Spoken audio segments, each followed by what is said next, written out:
Happy Sunday. Welcome into Allen University Athletics with Jasher Cox. We're at 1801 Main Street, downtown Columbia, South Carolina, and that is the home of Capital City Cafe. When I come back, we'll be joined by Allen University head football coach Teddy Keaton and also a special guest, defensive coordinator L.C. Cole. Back with more after this.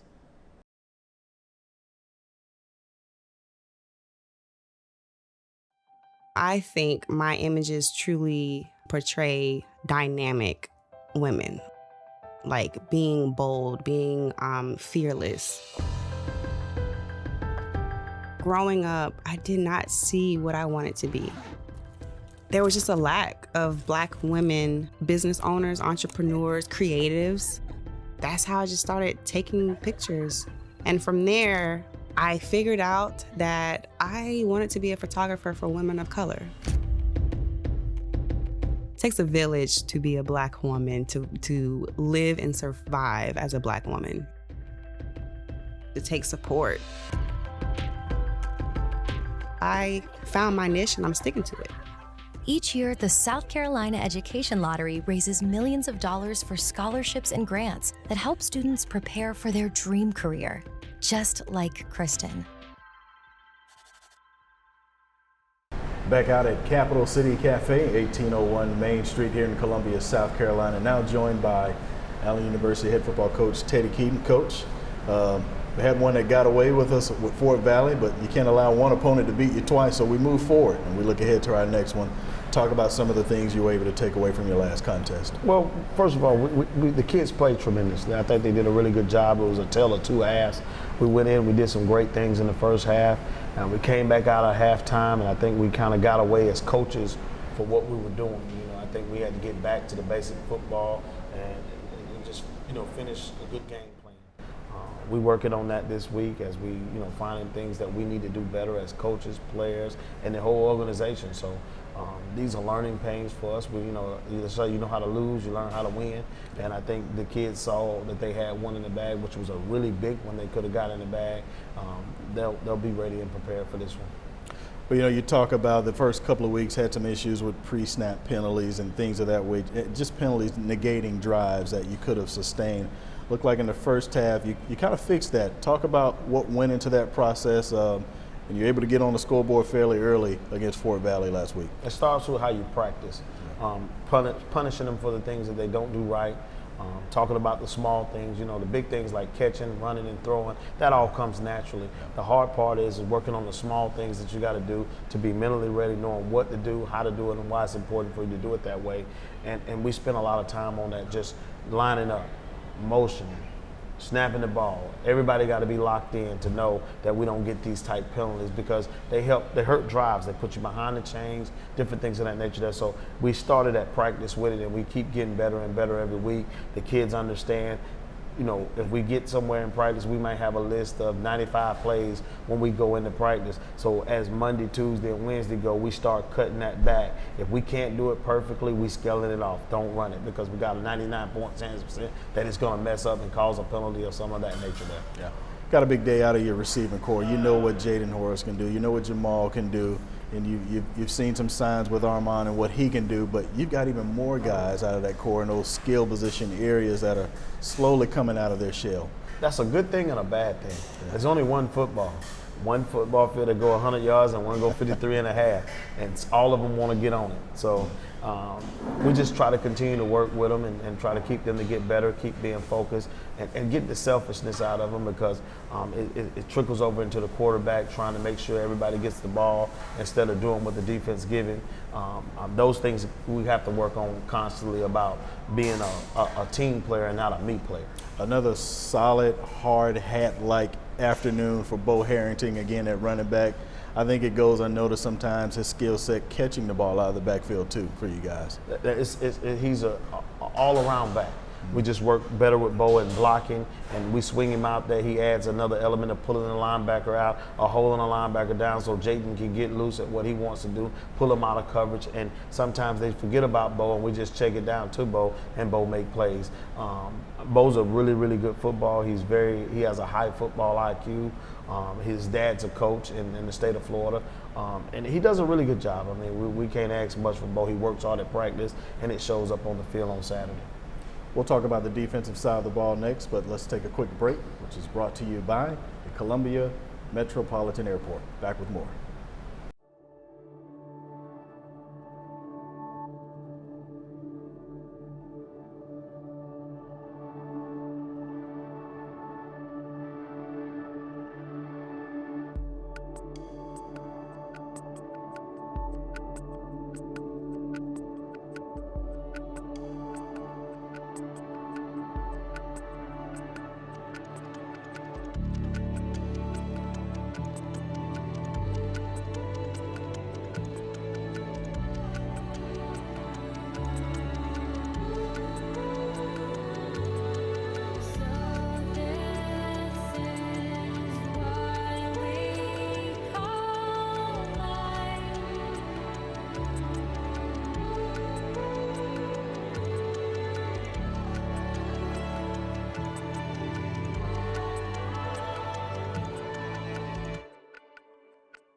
At Allen, discover the things you've been searching for.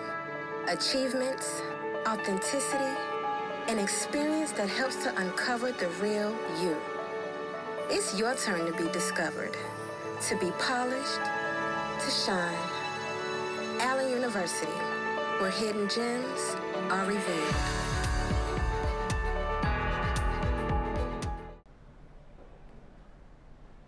I'm Jasher Cox. He's Teddy Keaton, head football coach here at Allen University, and we're back at the Capital City Cafe here in Columbia, South Carolina, downtown 1801 Main Street. Coach, on the defensive side of the ball, you were tasked with stopping one of the best running backs in the country in all of Division II.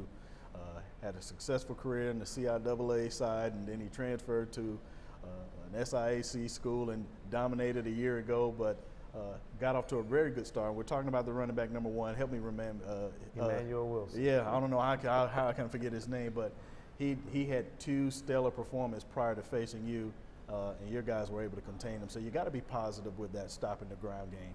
I think, it's demoralizing for a guy to run down your throat. At halftime, he had -5 yards, and that is accredited to the defensive staff, starting with L.C. Cole, Tommy Brown, and those guys did a really good job. E.J. Jr., who's the D-line coach, they had a well game plan to make sure that he doesn't beat us.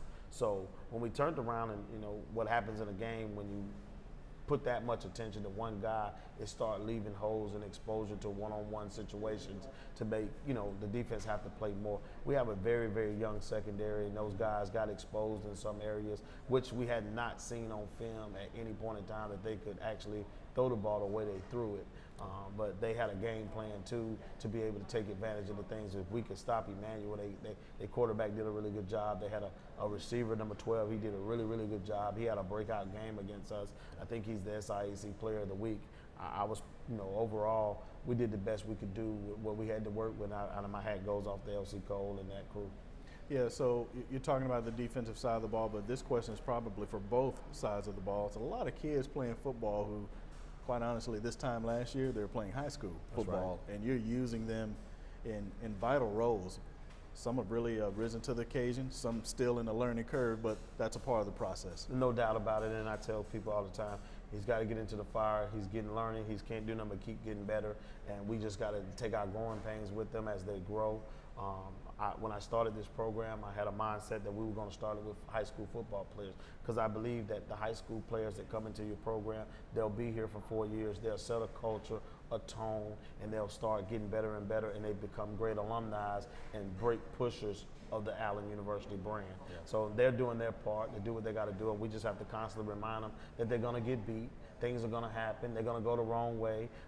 This is a bigger game, faster game, and they all come back on Saturday. Man, he was so big, he was so fast. But, we try to remind them you just got to keep playing through it, and it's good learning experience. Perfect segue to talk about the transfer portal, which is what we were discussing before the camera started rolling. For what we know now, it's not going anywhere, but at the same time, it's put us in the position to identify that quality high school players have been under-recruited because of how people are tapping into the portal. Right. So when I look at that, the transfer portal, at my level, can I get the quality of kid that I want to get? I think I can get a quality high school kid and develop him into what he needs to be developed into, instead of getting a guy from a previous program that may not have been a great player for them or may not have played for them, and bringing it the same level of skill set that this high school kid is. So not saying that everybody's in the portal there's not good, but for the situations and the circumstances I'm in, I would rather do it that way than to put somebody else in a situation. Now we're creating an atmosphere of the high school students, because of the shortcomings of the portal, I'm getting a kid that I normally probably wouldn't get my hands on. So it's kind of worked out in my favor in what I'm doing here. So after multiple weeks of playing on the road, you finally come back to play in front of your home crowd again, get a quality opponent in Central State. Had some success with them a year ago in a battle that went back and forth, a lot of points.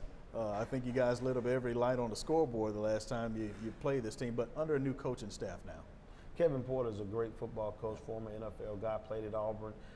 I have a tremendous amount of respect. He coached the previous school at Fort Valley State, took them to a SIAC East championship and won the conference championship that year. So Kevin Porter is going to bring some teams that's going to be really well coached. We're going to have a challenge. I think last year's bearing has no bearings on what's going to happen in the future.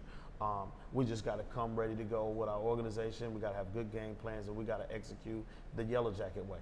Yeah.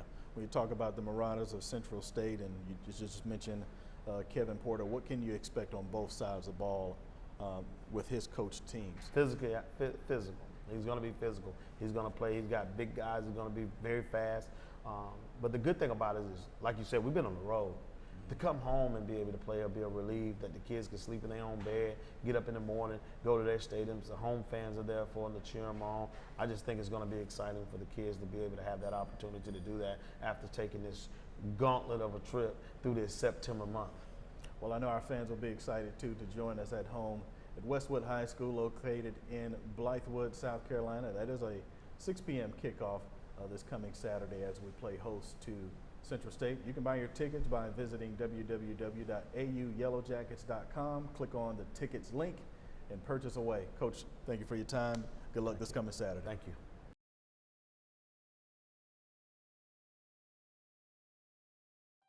I think my images truly portray dynamic women, like being bold, being fearless. Growing up, I did not see what I wanted to be. There was just a lack of Black women, business owners, entrepreneurs, creatives. That's how I just started taking pictures. And from there, I figured out that I wanted to be a photographer for women of color. It takes a village to be a Black woman, to live and survive as a Black woman. It takes support. I found my niche and I'm sticking to it. Each year, the South Carolina Education Lottery raises millions of dollars for scholarships and grants that help students prepare for their dream career, just like Kristen.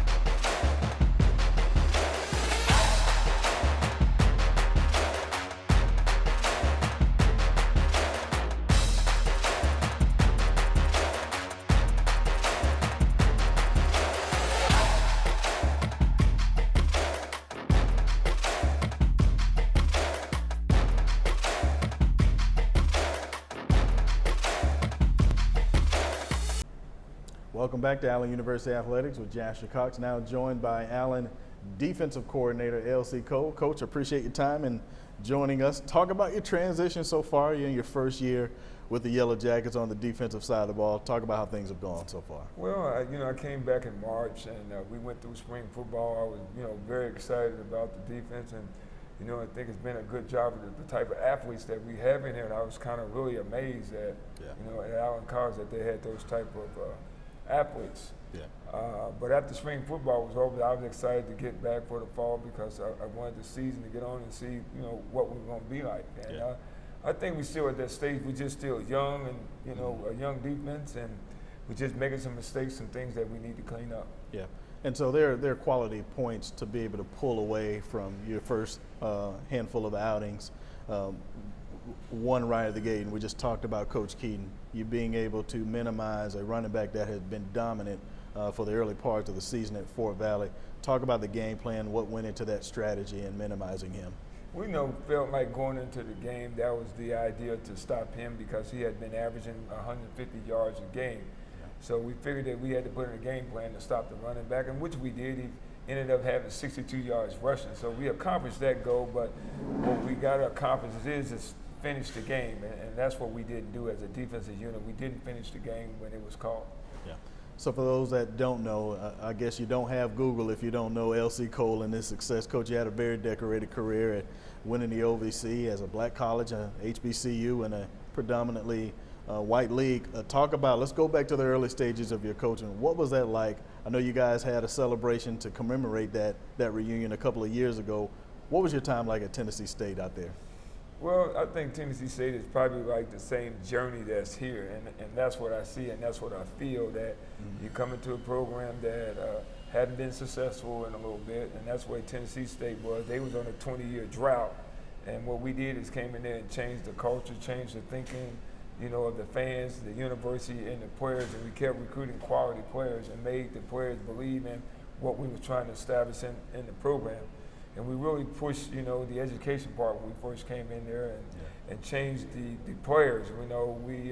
Sometimes you have athletic guys and sometimes you have smart guys. So we try to do is mix that in together and then see what the mix-up would come out, see if we baked a good cake or not. That's right. Well, Coach, you also finished your career out there winning the Eddie Robinson Award, which goes to the Coach of the Year in college football, an award that people just don't really hand out. What did that mean to you? Well, it meant a whole lot because that was the same guy that I ended up talking to at the convention before I became the head coach at Tennessee State. He the one gave me the last word, I would say, that made me feel comfortable of taking the job at Tennessee State because I was at University of Cincinnati as the assistant head coach. So I felt something that happened to the head coach of Cincinnati, I was going to be the next coach if he left out. But it was my opportunity, and Eddie Robinson gave me the confidence that I should, take the job. So I ended up taking the job, and then the outcome was, I would say, was phenomenal for us for a 20-year drought to turn around being the first historic black college to win a championship in an all-white conference. And then we came back and we did it 2 times. So that was really a great thrill. Yeah. So again, no stranger to success. Had the same amount of success at a Southwestern Athletic School, Southwestern Athletic Conference, SWAC conference, of course, at Alabama State. Talk about your time in Montgomery, Alabama, and what that was like, and those successes as well. And it was almost like the same plan. Yeah. You went into Alabama State that hadn't won a championship since 1970. Last time it was in the 70s with Coach Markham. Sure. And we was able to, come in and accomplish and do the same thing. We didn't change the game plan. We stayed on the same course of how we recruited, which direction we wanted to go. Was we going to build offense first or defense first? But I think the main thing was staff. I think, me and my brother was a great combination, how we did Tennessee State. So we stayed together because Tennessee State did offer him the head job, but he decided, hey, to come on and we keep that thing together, and that's why they call it cold-blooded. Sure, right. Cold-blooded. So we never veered away from the cold-blooded idea because we stayed cold-blooded 1, cold-blooded 2, cold-blooded 3. So we kind of stayed to that mode and that thinking and process, and we were successful with it. We'll have more with Coach Cole when we return, but let's first take a quick break. This was brought to you by the South Carolina Education Lottery. Back with more.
Kelsey Cole is with us here at Allen University Athletics, and Jasher Cox, defensive coordinator.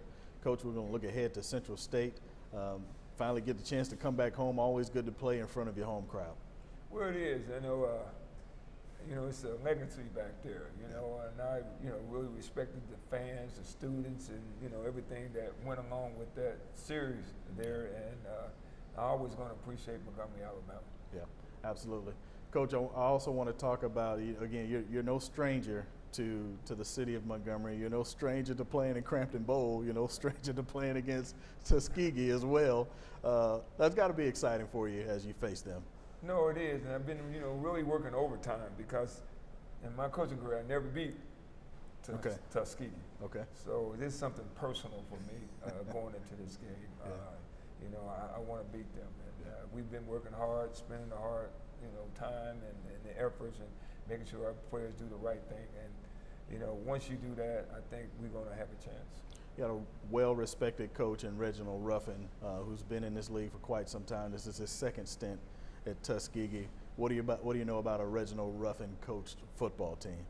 Well, if I look back at him and look at what he's done at Miles College, that's a tremendous job that he's done over there. He's won like 3 or 4 championships over there. So he's been a consistent guy. When you watch his program this year, they start off kind of bad, but you can see that the trend of them that they're getting in the same mode that when he was at Miles College. They're starting to get better offensively. They already, I think, is pretty good defensively. Yeah. And so let's just preview and look in advance, try to use our future windows here. What is it going to take for Allen University to be successful to your liking on the defensive side of the ball? What does that look like for you? Well, it's for us is, again, like we played last week when we played against Fort Valley. They have a great running back there. He's a big guy. I understand he's a transfer from Miles. He's a guy that we got to stop. Yeah. We got to stop the running game, and then we got to get better in the passing game. That's what we got to get. We got to stop giving up the big play. That's been the damper on our defense right now. Yeah. And that can happen when you got a lot of young players. We got a lot of young players. We only have 4 seniors on the defensive side of football. So we're going through some growing pains, and maybe this is the time that is going to change. Yeah, sure. Coach, I'm sitting next to you now. You're reserved. You're quite calm. On the football field, a little more energetic. For those that don't know, and for those that haven't been exposed and been able to see you, what are you like on the sideline? I'm calm when the game starts. It's just what bothers me or raises my temperature is that it's the new wave players, And I'll say it again. Some people don't heard Coach Saban say it, because I work for the guy. Yeah. But when you start putting it on the board for the kids to write it down, you put the video on. You got a screen, big screen. We got a big screen in our locker room. We show the film, ask questions, make sure they done it. Yeah. We go out there, we walk them through. Yeah. Then we go through team. We run full speed. All right. You come back on Thursday. I give them a test, a written test, and you go in the game and they make the same mistake. It drives me wild. So I explode. Sometimes I need to be a little bit calmer, but I explode because these are the sequences that you go through. Then you think that we should be better. Sure. And then what makes it so good for kids today, they can take their cell phone and look everything that we do over. Sure. And I check. I go through. I'm not a computer guy with this technology stuff, but our kids have technology that they can look on their phone and look through practice and look through game, and I can look through and see how long they've been looking, how many hours they spend. Sometimes, my goodness, some guys have 2 minutes. Yeah. And all that up, but we don't done right up to that. Yeah. That's why I explode.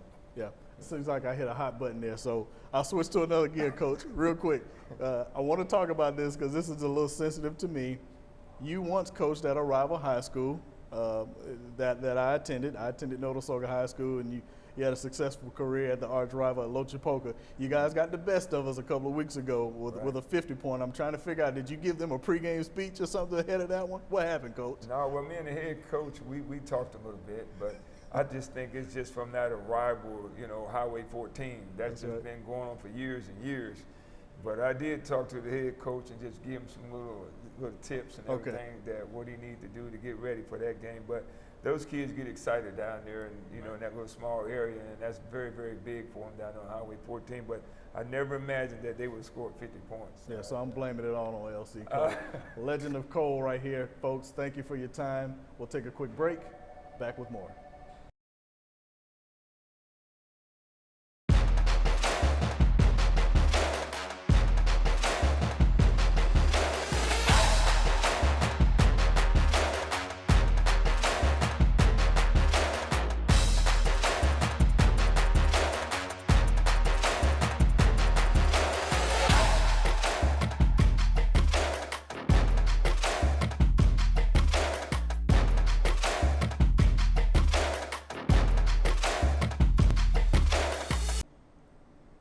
I want to tell you about the specials they've got here at Capital City Cafe here at 1801 Main Street in Columbia, South Carolina. Pancakes, French toast, bacon, turkey bacon, ham, sausage. They've got waffles, breakfast potatoes, and then they flip their menu over to a lunch menu starting at 10:30. You can get the Philly cheesesteak, fried chicken sandwich, classic hamburgers, grilled chicken sandwiches, wing baskets. They've got it all, hot dogs and more here at Capital City Cafe. Hopefully you'll come out and join us each and every week. That'll do it from here. My time is up. Thank you for yours.